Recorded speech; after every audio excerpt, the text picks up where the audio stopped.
환영받지 못하는 세상. 마태복음 10장 16절로 23절을 읽었지만은 사실 오늘 이 말씀은 10장 1절부터 쭉 이어지는 말씀이에요. 예수님께서 모든 도시 또 모든 마을에 두루 다니면서 회당에서 가르치고 또 천국 복음을 전파하고 모든 병과 약한 것을 고쳤습니다. 근데 너무 많은 거예요. 말씀을 듣고 싶어하는 사람들, 병 고침 받고 싶어하는 사람들이 너무나 많은데 그들이 불쌍하다고 그랬습니다. 마치 목자 없는 양과 같더라. 고생하고 기진하더라. 그래서 9장 37절에 제자들에게 말합니다. 추수할 것이 많은데 일꾼이 적구나. 그러니 추수하는 일꾼에게 청하여 추수할 일꾼들을 보내주소서 하라. 나 혼자 이 많은 사람들을 고치고 가르치고 하기는 벅차다. 지금 일꾼이 좀 많았으면 좋겠다. 그리고 나서 10장에 보면은 예수님께서 그들 가운데서 12명을 택했습니다. 그 12명에게 더러운 귀신을 쫓아내고 모든 병과 모든 약한 것을 고치는 권능을 주었습니다. 그리고 각 지방으로 파송했습니다. 오늘 우리가 읽은 16절 앞에 부분, 다시 말하면 5절부터 15절까지는 이렇게 12명을 파송하면서 그들이 나가서 어떻게 처신해야 될지를 자세하게 말씀하신 것입니다. 주님의 제자가 되어 나가는 우리들이 명심해야 될 중요한 교훈이 여기에 담겨져 있어요. 근데 거기를 왜 안 읽었느냐? 설교 2번 했어요. 그리고 한 번 한 지도 얼마 안 됐어요. 잊어버렸건 기억하고 있건 그렇기 때문에 거기는 좀 이제 지나가고 그 다음 말씀을 함께 나누려고 하는 것입니다. 오늘 읽어드린 16절부터 23절 이 모든 구절 속에서는 주님의 일꾼들이 받는 고난과 연관되어 있습니다. 그냥 혼자 교회 다니고 예수 믿는 사람에게는 뭐 그런 것이 없겠지만은 무언가 전도도 하고 봉사도 하고 주의 일을 하려고 하는 사람들에게는 생각지 아니한 어려움이 따라올 것이라는 것입니다. 더구나 어디 가든지 그렇게 환영받지 못할 것인데 여기서 기대할 것이 뭐겠느냐? 단단히 마음 준비를 해야 된다. 그러므로 마음가짐은 어떻게 할 것인가 말씀하고 있어요. 그래서 전도 현장에 나가서 어떻게 처신하고 또 다가오는 어려움들을 어떻게 견디고 또 그런 사람들 가운데서 어떻게 사역을 감당해 나갈 것인가를 말씀하고 있어요. 그런데 12제자들이 각 마을에 갔습니다. 그들이 긴장하고 걱정한 것 같은 그런 박해나 고난이 없었어요. 오늘 여기 마태복음 10장에도 뒤에도 마찬가지고요. 마가복음이나 누가복음에 다 나온 내용들인데 거기 세 군데 다 살펴봐도 그들이 가서 박해를 받았다, 반대를 받았다 이런 내용을 찾아볼 수가 없습니다. 오히려 주의 이름이면 귀신들이 우리에게 항복합니다. 반가워하고 꼭 또 각 마을에 두루 다니면서 복음을 전하고 병을 고치더라 이렇게 설명하고 있습니다. 그렇기 때문에 오늘 우리가 읽은 이 말씀은 당시 제자들에게만 주신 말씀이 아니라 먼 훗날 바로 지금 오늘을 살고 있는 우리들이 겪게 될 어려움을 미리 경고하신 거라고 이렇게 말할 수가 있습니다. 어떻게 보면은 지금처럼 기독교인들이 세상에서 환영받지 못하는 시기도 드물 것 같아요. 제가 이 설교 원고를 쓴 게 2달 전입니다. 한번 그때 설교 때 그런 얘기를 했던 기억이 나요. 그때 막 이제 코로나19로 사회적 거리두기를 시작을 했습니다. 근데 제가 목사라 그런지 모르겠지만은 이게 사회적 거리두기인지 교회 예배드리지 못하게 하긴지 이걸 모르겠어요. 사회적 거리두기 하겠다는데 온통 관심은 교회야. 교회에 집중돼서 우리가 무슨 신천지 집단처럼 말이죠. 경찰로 파견하고 공무원들이 와서 감시를 하고 뭐 이런 일들을 계속하고 있었어요. 그때에 4월 6일자 조선일보 기사에 그 머리기사를 한번 제가 소개됐던 기억이 나요. 제목이 뭐냐면은 코로나 단속 공무원 점점점 찍고 클럽 앞에는 4명, 교회 앞에는 500명. 이게 기사 제목이에요. 그 클럽이 바로 요번에 이태원 그 클럽을 말하거든요. 이태원에나 혹은 강남의 클럽에는 공무원이 그 담당 공무원이 4명인데 우리 4명이 거의 가볼 시간도 없으니까 전화로만 확인한다는 거예요. 그렇게 사람이 없다는데 어떻게 교회는 500명씩 나가 있느냐 이렇게 말하고 있어요. 이것은 결국은 타겟이 교회에 타겟을 두고 있다고 하는 것을 볼 수가 있는 것입니다. 이렇게 교회가 탄압 대상이 되고 또 주님 제자들이 환영받지 못하는 세상에 우리는 살고 있습니다. 또 지금도 소위 작은 교회들을 중심으로 해서 개척교회 중심으로 해서 지금 자꾸 교회에서 이런 일들이 발생하고 있단 말입니다. 근데 기사 자세히 읽어보세요. 아까 잠깐 광고 시간에 말했지만 정상적인 예배를 통해서 감염된 예는 극히 드물어요. 없다고 해도 과언이 아니에요. 문제는 뭐냐면은 예배가 아니라 소모임입니다. 목회자들의 모임 혹은 무슨 기도회 모임, 뭐 남선교회, 여선교회 모임 이런 모임을 통해서 가까이 모이다 보면은 서로 가까이 앉아 이야기 나누게 되고 또 차 마시고 하다 보면 비말이 전파될 수밖에 없잖아요.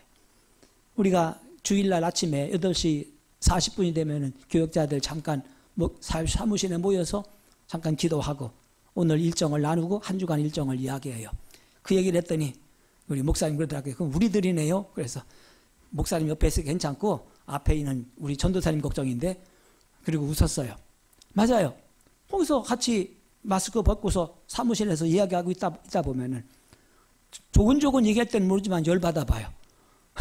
막 일어서서 목소리 높이고 하다 보면 침이 튈 수밖에 없고 이러다 보면은 또 만약에 내가 복인 자라면은 다른 사람에게 전파될 수밖에 없는 거거든요. 어쨌든 이것이 우리의 현상입니다. 이럴 때에 주님 제자로 살아가는 사람들이 세상 사람들로부터 미움받는 것은 뭐라고 그랬어요? 당연한 거라고 그랬어요. 우리들이 신앙생활하고 있다는 것, 교회 다니고 있다는 것 때문에 어려움을 받게 되는데 그런 어려움은 감수를 해야 한다는 거죠. 왜냐하면 우리의 스승이신 예수님이 이 땅에 계실 동안 사람들로부터 그렇게 환영받지 못했습니다. 병자를 고치면은 뭐 무슨 바알세법 힘입어서 병 고쳤다 뭐 이따위 소리는 하고요. 또 병 고쳐주면은 왜 안식일 하고 고쳤느냐고 시비를 걸고 뭔가 시비 걸 것이 없는가 따지고 살펴보면서 트집을 잡았어요. 사실은요. 트집을 잡으려고 보면은 별 트집을 다 잡아요. 그렇기 때문에 너희 스승이 내가 이렇게 나에게 트집을 잡고 이렇게 나에게 힘들게 하는데 너희들이 얼마나 힘들고 어렵겠느냐. 너희들이 세상을 살아가다가 사람들로부터 억울한 소리 듣는 거 조금 더 이상한 것이 아니다. 그렇기 때문에 내가 너희를 보내는 것이 양을 이리 가운데 보내는 것과 같다. 16절에 그랬지요. 보라 내가 너희를 보냄이 양을 이리 가운데로 보냄과 같도다. 그렇기 때문에 너희는 뱀같이 지혜롭고 그리고 비둘기같이 순결하라고 말씀하고 있는 것입니다. 그렇습니다. 양은 힘이 없어요. 싸울 수 있는 무기가 아무것도 없잖아요. 뿔도 누구 들어받으라고 생긴 뿔은 아니더라고요. 그 생긴 모양새가. 이빨이 날카로워서 꽉 물을 수 있는 그런 힘도 없어요. 뒷발질할 수 있는 힘도 없고요. 스컹크처럼 방귀 뀌는 재주도 없고요. 양은 아무 힘이 없어요. 이게 양입니다. 순하디 순하고 겁 많은 것이 양이거든요. 그렇기 때문에 이런 힘도 없고 보호자도 없는 양이 사나운 이리 가운데 들어가면 어떻게 되겠습니까? 물리고 찢기고 뭐 이런 것밖에 더 있겠어요. 그래서 기독교를 박해하는 사람들을 가리켜서 사악한 이리와 같다 이렇게 말합니다. 찢고 삼키고 파멸시키고요. 그런 반면에 백성들과 주님의 일꾼들, 주의 종들은 순하디 순한 양과 같잖아요. 언제나 찢기고 언제나 물리고 언제나 그들의 먹이가 되고 마는 것입니다. 그래서 예수님은 미리 말씀하셨어요. 너희가 내 이름으로 말미암아 모든 사람에게 미움을 받을 것이나 이렇게 말합니다. 주님을 사랑하는 사람들 세상으로부터 미움을 받는다고 말했습니다. 이것은 이상한 일이 아니라고 말해요. 이것은 예수님뿐 아니라 바울도 그렇게 말했습니다. 내가 세상 모든 사람들에게 또 천사와 사람들에게 구경거리가 됐다고 말하면서 이제 세상의 더러운 것과 만물의 찌꺼기 같이 됐다고 이렇게 고백을 하고 있습니다. 이것이 세상을 살아가고 있는 성도들의 현주소입니다.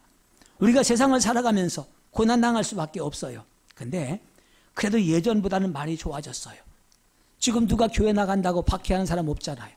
잡아 가두는 사람 없지 않습니까? 몰래 숨어서 예수 믿을 필요도 없지 않습니까? 그런데 다만 크리스찬들에게 세상에서 요구하는 기준이 달라요. 자기들이 요구하는 것과 사는 것과 우리가 똑같이 살면 안 돼요. 자기들은 그렇게 살지 못하면서 우리는 그렇게 살면 안 된다고 또 그렇게 요구하고 있거든요.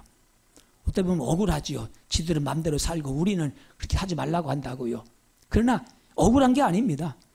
그들이 세상 사람들이 교회는 거룩하고 교회는 순결하고 교회는 더 정직하고 도덕적이기를 원하고 있다고 하는 것입니다.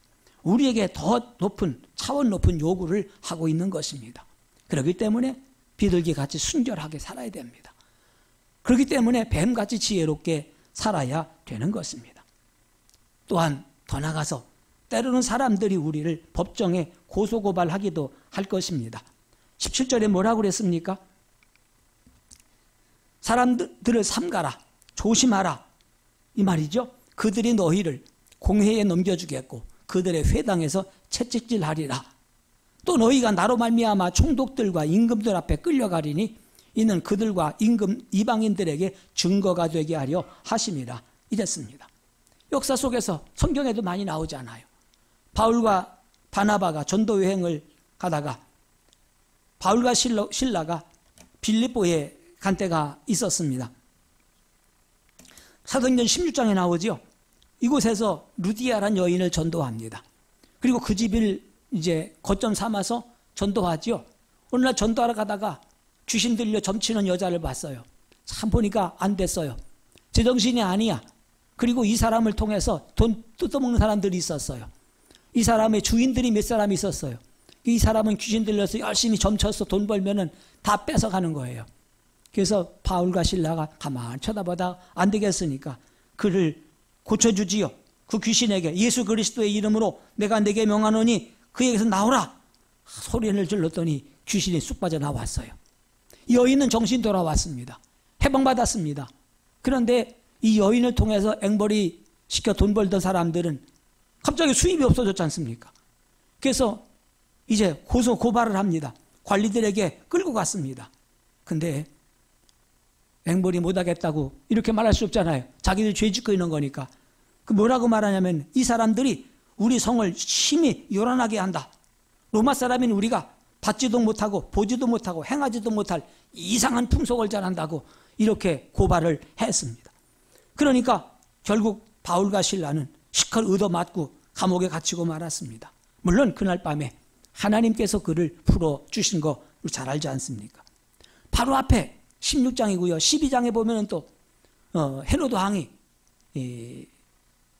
야고보지요. 요한의 동생 형제 야고보 12사도 중에 한 사람을 잡아서 그를 죽입니다. 칼로 죽였습니다. 그랬더니 사람들이 굉장히 좋아하는 거예요. 야, 야고보 죽여서 이렇게 인기가 많으니 베드로 죽이면 나는 더 높아지겠다 생각했나 봐요. 베드로도 죽이려고 옥에 가뒀습니다. 어떤 일이 벌어졌지요? 그가 착고에 채워서 거기다 옥에다 가뒀는데 주의 사자가 밤중에 나타났습니다. 급히 깨웁니다. 베드로야 일어나라. 그 보면 그 와중에 자고 있었나 봐요. 그렇죠? 자고 있었나 봐요. 참 속편하게 깨웠습니다. 깨웠는데 옆에 간수와 함께 착고를 채고 있었거든요. 쇠사슬에 매어 있었거든요. 근데 깨자마자 사슬이 풀립니다. 그래서 살짝 일어나 나오는데 문이 또 열리잖아요. 스르르 풀려 나왔습니다. 그래서 그는 감옥에서 갇혔지만은 해방받을 수가 있었습니다. 그러나 우리가 법정에 고발당하고 고소당한다고 해서 옥에 갇힌다고 해서 하나님이 언제나 천사를 보내 빼내주는 거 아닙니다. 아니에요. 바울과 실라가 빌립보 옥에서는 하나님 꺼내주셨지만 나중에 바울이 다시 또 로마 옥에 갇힐 때가 있었죠. 마모틴 지하 감옥에 갇혀 있었습니다. 죽을 날을 기다리고 있었습니다. 근데 하나님이 안 꺼내주더라고요. 그 마모틴 지하 감옥에서 순교를 당하지 않았어요. 디모데에게 편지를 보냈지요. 너는 어서 내게 속히 오너라. 겨울 전에 어서 오너라. 내가 전제와 같이 벌써 부어지고 내가 떠날 기약이 가까웠다. 하면서 이제는 내가 곧 죽게 생겼으니 빨리 오거라. 겨울전에 오거라. 두툼한 옷 가지고 오라. 이렇게 말했어요. 아직도 모르는 게 뭐냐면은 디모데가 로마에 오기 전에 죽었는지 오고 난 뒤에 죽었는지는 모르겠는데 보통 학자들 생각에는 디모데가 그렇게 빨리 오지는 못했을 거다. 그렇기 때문에 디모데가 왔을 때는 이미 바울이 순교했을 거라고 하는 것입니다. 그래요. 때로는 감옥에서 살려주기도 하고 때로는 감옥에 갇히기도 합니다. 다니엘이 사자굴에 갇혔지요. 근데 사자가 상처 하나 내지도 못했습니다. 그런데 이상한 것은 초대교회에 많은 사람들이 로마에서 경기장에 갇혀갔습니다. 그리고 사자를 풀어놨습니다. 수백 명, 수십 명이 사자에 의해 찢겨 죽였습니다. 다니엘을 살리신 그 하나님이 이들은 왜 살리지 못했을까요? 살릴 수 있는 힘이 없어서가 아닙니다. 살리고 죽이고 하는 것은 하나님의 권능 속에 있습니다. 까닭에 우리가 감옥에 있던 감옥에서 풀려나건 하나님의 기적을 체험하건 기적을 체험하지 않건 이것이 그렇게 중요한 것이 아닙니다. 기독교의 배타적인 사람들은 여러 가지 방법으로 우리를 법정에 고소 고발합니다. 한 또 달렸으니까 잊어버리나 모르겠습니다만은 김용민이라는 사람이 있었어요. 목사들을 선거법 위반 혐의로 고발하겠다고 그랬습니다. 이 사람은 되게 웃기는 게요. 평화나무라고 하는 단체를 가지고 있어요. 이 평화나무가 기독교 단체예요. 그걸 운영해 나가면서 기독교 단체를 운영해 나간 장이란 사람이 기독교의 목사 장로들을 선거법 위반 혐의로 고소 고발을 했습니다. 그중에 여러분이 알만한 사람, 상계동에 있는 꽃동산교회 김종준 목사, 합동 측 총회장이지 않습니까? 대전에 있는 새로남교회 오정호 목사, 청주 좋은교회 김주영 장로, 이런 사람들 다 고발했습니다. 이 친구가 그 교회마다 홈페이지에 목사님 설교가 올라오잖아요. 다 분석을 한 거야. 그중에 말 한마디라도 실수한 거 있으면, 마음에 안 드는 거 있으면 그걸 찝어서 그걸로 이제 선거법 위반으로 고발을 했습니다. 예를 들면 한 서신에서 차별금지법이 포함된 헌법 개정안이 발의될 수가 있다. 투표를 잘해서 막아야 된다. 이런 거예요. 투표를 잘해야 된다고 말했는데 이거 선거법 위반이라는 거야. 특정 정당을 막으라고 하는 거다 이거죠. 또 어떤 분 설교에는 하나님의 마음에 맞는 종인가 하는 원칙을 바라보는 유권자가 되기를 바란다. 이렇게 말했어요. 그랬더니 특정 정당을 반대한 것이다. 이래가지고 고발해버렸어요. 물론 이런 허무맹랑한 고소고발이 얼마나 수사를 받았는지 또 재판을 받았는지 잘 모르겠어요. 그 뒤에 얘기가 없으니까. 근데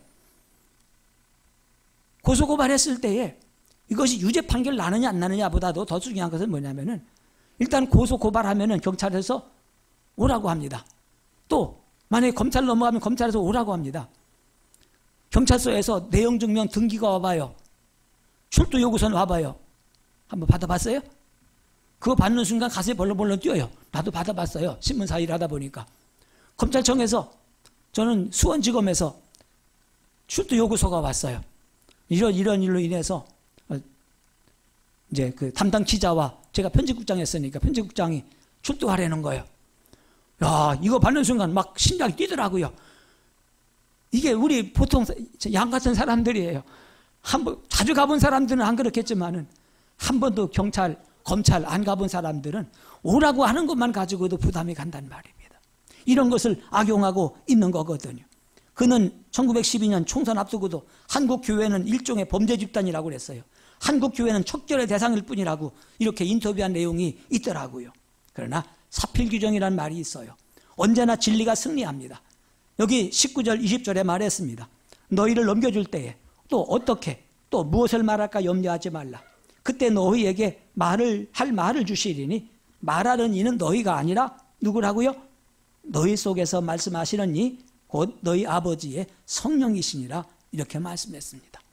더 기가 막힌 것은 이제 앞으로 형제가 형제를, 아버지가 자식을 죽는 데 내주며 자식들이 부모를 대적하여 죽게 할 것이라고 말하고 있습니다. 왜 이런 일이 벌어집니까? 어떻게 형제가 형제를 죽이도록 내놓습니까? 아버지가 자식을 죽이라고 내놓는 이런 일이 벌어지겠습니까? 친아들이 아니라 그런가요? 그건 아닐 겁니다. 진리를 깨닫지 못했기 때문에 그렇죠. 하나님의 은혜를 깨닫지 받지 못했기 때문에 그렇습니다. 예수 안 믿는 부모가 그들이 말하는 것처럼 예수에 미쳐 교회 나가는 사람을 이해할 수가 있겠습니까? 세상에 미쳐서 춤추고 돌아다니는 젊은 놈들이 교회 나가고 있는 부모를 얼마나 이해할 수가 있겠습니까? 그렇기 때문에 예수님 말씀하시기를 내가 화평을 위해 온 것이 아니라 불을 던지러 왔다고 말씀을 했습니다. 내가 세상에 화평을 주러 온 것이 아니라 검을 주러 왔다고 말합니다. 누가복음 12장에서는 이제 5사람이 한 집에서 있는데 셋이 둘이 셋과 서로 분쟁할 것이라고요. 아버지가 아들과 아들이 아버지와 어머니가 딸과 딸이 어머니와 시어머니와 며느리와 시어머니가 분쟁할 거라고 그랬습니다. 예수님은 평강의 왕으로 오셨는데 왜 예수님이 그 가정에 들어가면 이렇게 서로 싸우나요? 어떻게 보면 모순처럼 보일지 모르겠습니다. 그러나 사실은 이 분쟁을 통해서 삶의 바른 질서가 세워지게 되는 것입니다. 처음에는 한 사람이 예수 믿으면 그 예수 믿는 그 한 사람 때문에 늘 집안에 분쟁이 생깁니다. 교회 좀 이렇게 어려울 때 나가지 마라. 난 나갈 거요. 하다 보면 집안에 또 불화가 생긴단 말이죠. 아마도 이번에도 이 코로나19 이후에 우리 교회 안에서도 그런 것 때문에 가족 간에 여러 가지 좀 정신적인 고통이 있는 가정들이 분명히 있을 겁니다. 언제 이것이 해소됩니까? 모든 사람들이 다 예수를 믿고 다 은혜 안에 서게 되고 진리를 깨닫게 되기 전까지는 이러한 일이 늘 일어나게 되는 것입니다. 결국은 복음을 받아들이게 될 때까지 가족 안에는 분쟁이 일어납니다. 사람과 사람들을 분리시킵니다. 그리고 나서 그 다음에 진정한 평화가 주어지는 것입니다.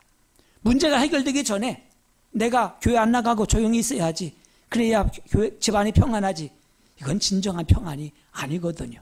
왜? 내 마음이 편안하지 않기 때문에 그렇단 말입니다. 그렇기 때문에 우리가 복음을 받아들이게 될 때에 옛날 사회는 제도적으로나 가치관에 있어서 흔들리게 되지만 가정도 마찬가지지요. 온 식구들이 다 믿음을 갖기 전에는 여러 가지 분쟁이 생기지요.